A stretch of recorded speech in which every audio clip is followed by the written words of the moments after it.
Anna's Axe is based on the E minor pentatonic scale. If you look at the top of page 39, if you look at the top of page 39, you'll see the E minor pentatonic scale.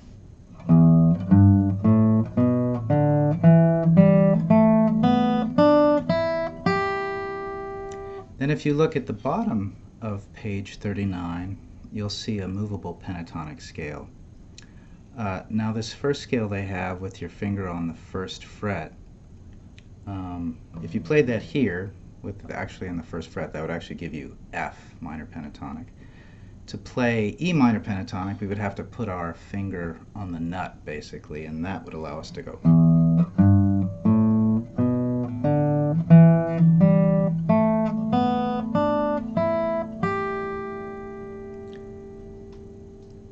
So we can also take that and do it an octave higher. So here's an E. This is the octave of the open E. And we can go.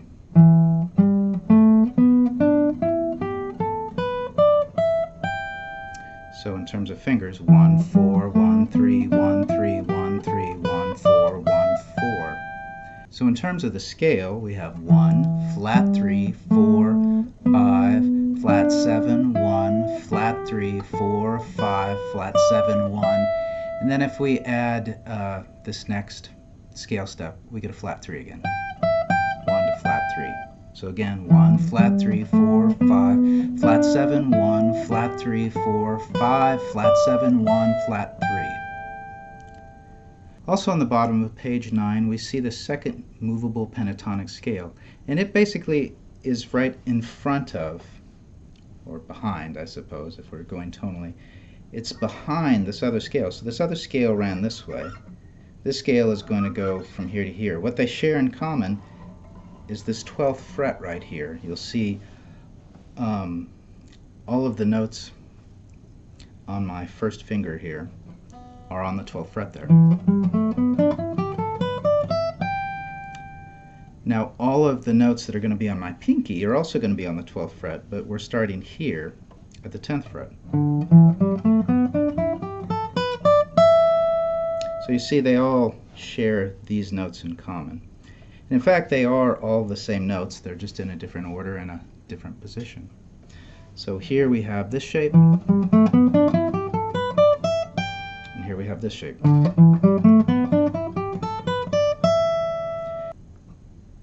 For our second movable pentatonic scale, instead of starting here at the root, which is E, we're going to start here at the D, which is the flat 7. So we're going to go flat 7, 1, flat 3, 4, 5, flat 7, 1, flat 3, 4, 5, flat 7, and 1 again. And again, here on that other movable pentatonic scale where we did start with root, we had 1, flat 3, 4, 5, flat 7, 1, flat 3, 4, 5, flat 7, 1, and we went to the flat 3 again. In our previous lessons, for shell chords and major scales, we looked a lot at G major, C major, and D major. If we take our C major scale with a root on the 6th string, here at the 8th fret, we get 1, 2, 3, 4, 5, 6, 7, 8. 1, 2, 3, 4, 5, 6, 7, 8. So that's our C major. How do we turn a C major into a C minor? Well, to get the C natural minor, we have to lower the 3rd, the 6th, and the 7th. So we're going to change our fingering a bit. So instead of reaching for this flatted 3rd, so here's 1, 3, there's flat 3, we're going to reach for this flat 3. So instead of being here at the 7th position, we're going to switch to 8th position.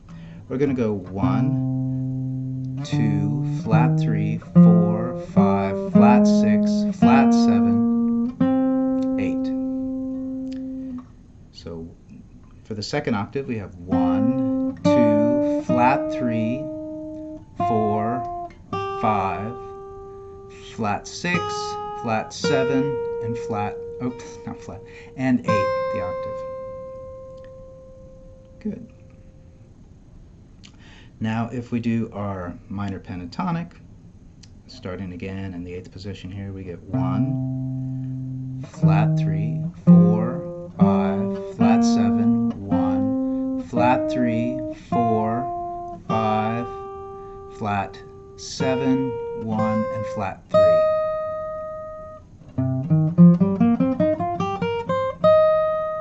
And you'll see that's our movable form that we have on the bottom of page 39. Only instead of playing it in E like I did previously, now it's in C. So this is C minor.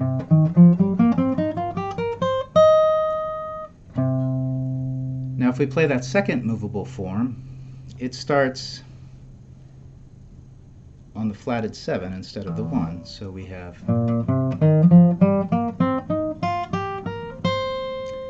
so again we have flat 7, 1, flat 3, 4, 5, flat 7, 1, flat 3, 4, 5, flat 7, and 1 again.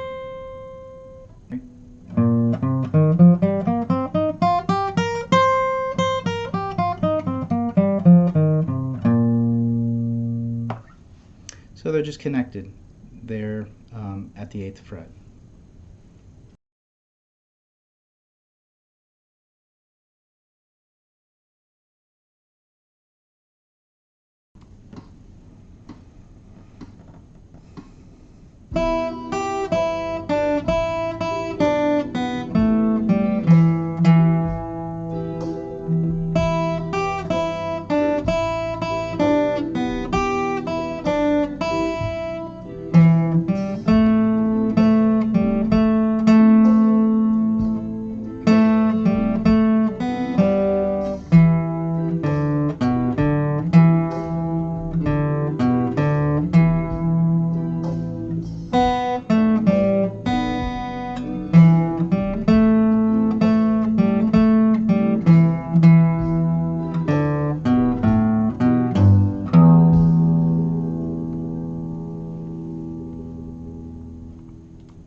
This is a review of shell chords with 5th string roots.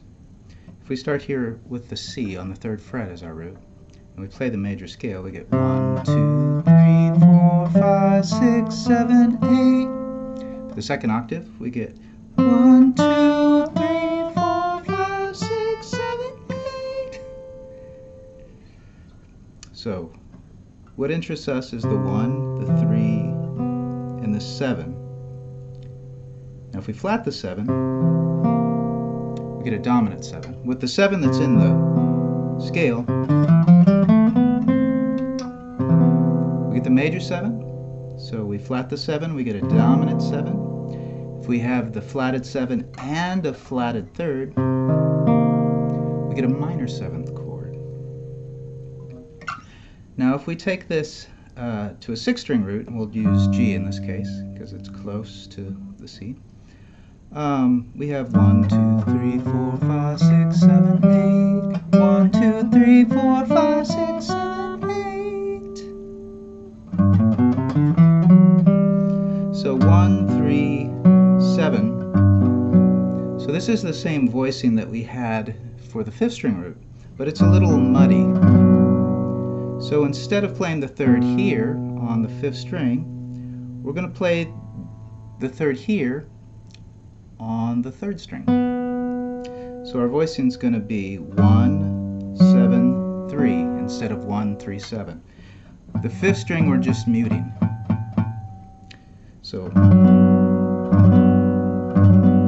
if I want a dominant 7, I drop the 7, a half step. And then if I want a minor 7, I drop the 7 a half step like I have it, but I also drop the 3rd a half step.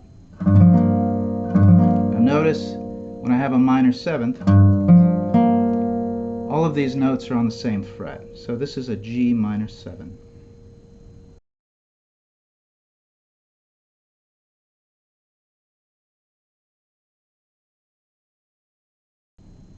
Now for Anna's Axe, which is in E minor, which is the relative minor of G major, we need to find a root of an E. So if we do 5th string roots, then we have C, D, E. We have the E here at the 7th fret. So that's the major 7, dominant 7, it's the minor 7.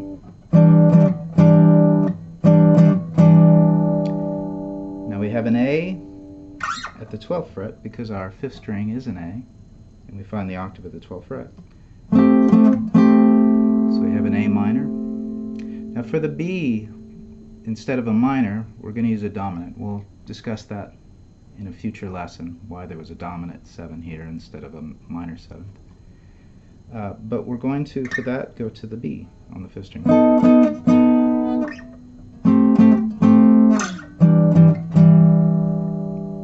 Now we can also take this to the 6th string.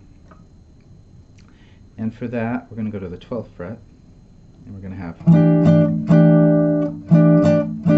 that's our E minor 7. The 5th fret, we have our A minor 7. And then, at our 7th fret, we have our B7.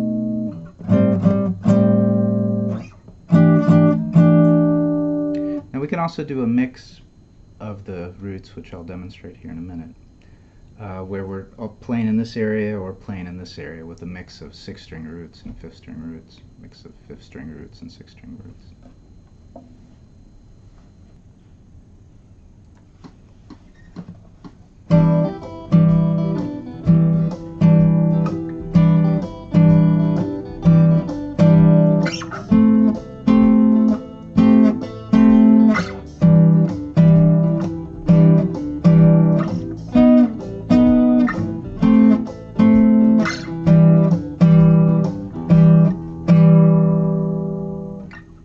We're going to do 6th string roots.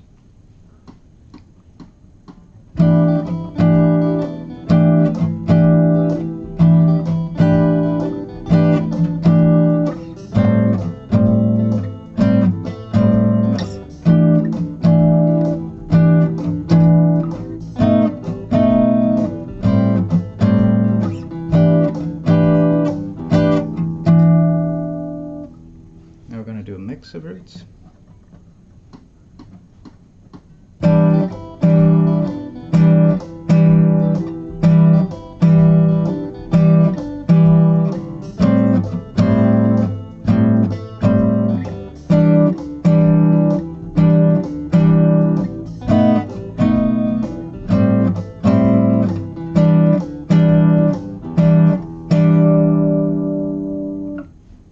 Now we're going to do a mix of roots here.